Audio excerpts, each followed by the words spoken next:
সামাজিক মাধ্যমে দেখছি অনেকেই লিখছেন এবং আলোচনাও করছেন এবারের নির্বাচনে কাস্ট হওয়া মোট ভোটের ২১% জাল ভোট।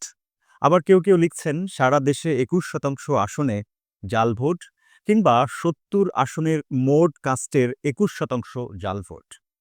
ট্রান্সপারেন্সি ইন্টারন্যাশনাল বাংলাদেশ টিআইবির রিপোর্টে নাকি এমন কথা বলা হয়েছে।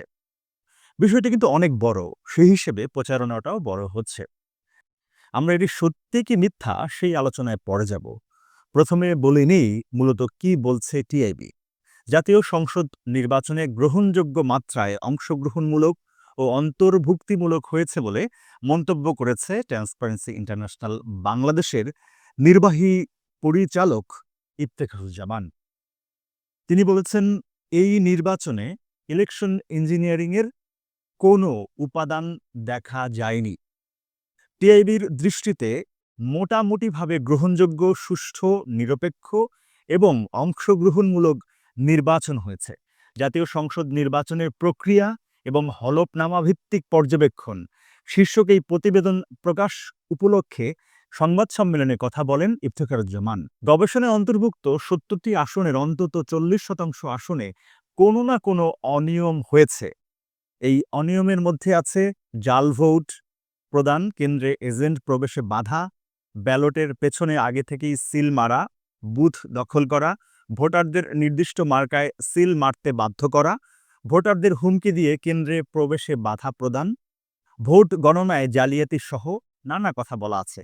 এর মধ্যে ২১% আসনে এক বা একাধিক জাল ভোট প্রদানের ঘটনা ঘটেছে।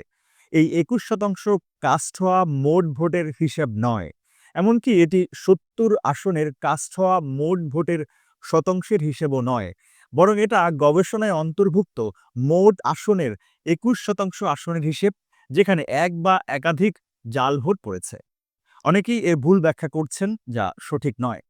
কাস্ট হওয়া মোট ভোটের ২১% জাল ভোট, সারা দেশে ২১% আসনে জাল ভোট কিংবা ৭০ আসনের মোট কাস্ট ভোটের ২১% জাল ভোট, এমন কোনো কথা টিআইবির রিপোর্টে বলা হয়নি।